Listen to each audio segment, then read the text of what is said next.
अमरावती जिल्ह्याच्या पालकमंत्री ॲडव्होकेट यशोमती ठाकूर यांनी 27 जानेवारी रोजी अमरावती महानगरपालिकेमध्ये विविध कामांचा आढावा घेतला। यामध्ये जिल्ह्याच्या अंबादेवी तीर्थक्षेत्राला दरवर्षी सुमारे 10 लाखांवर भक्तगण दर्शनाला येतात। त्या अनुषंगाने अंबादेवी तीर्थक्षेत्राला अ वर्ग दर्जा मिळण्यासाठी परिपूर्ण प्रस्ताव तयार करून शासनाला सादर करावा। अमरावती महानगरपालिका प्रतिष्ठित महानगरपालिका आहे।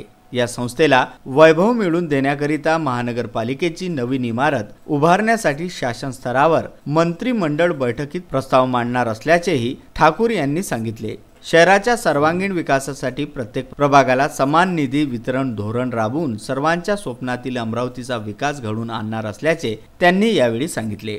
महानगरपालिका अंदाजपत्र 2019-2020 शिक्षण विभाग, सार्वजनिक आरोग्य विभाग, जिल्हा वार्षिक योजना, अमृत पाणी पुरवठा, अमृत भुयारी गटर योजना, हरित क्षेत्र विकास, महिला व बाल विकास, दीनदयाळ उपाध्याय अंत्योदय योजना, फिशरीज हब स्थापना, छत्री तलाव सौंदर्यीकरण, शिवटेकडी येथे छत्रपती शिवाजी महाराज यांचा अश्वारूढ पुतळा उभारणे, पालखी मार्ग, नागरी दलित वस्ती सुधारणा योजना, रमाई घरकुल योजना, घनकचरा व्यवस्थापन, राजापेठ उड्डाणपूल व भुयारी मार्ग विशेष अनुदान मागणी आदी विविध योजना व कामांचा आढावा पालकमंत्री ॲडव्होकेट यशोमती ठाकूर यांनी महापालिकेच्या शहरातील विविध विकास कामांचा आढावा पालिकेच्या सभागृहात एका बैठकीत घेतला। यावेळी महापौर चेतन गावंडे, उपमहापौर कुसुम साहू, मनपा आयुक्त संजय निपाणे यांच्यासह अनेक नगरसेवक, अधिकारी, कर्मचारी आदी यावेळी उपस्थित होते।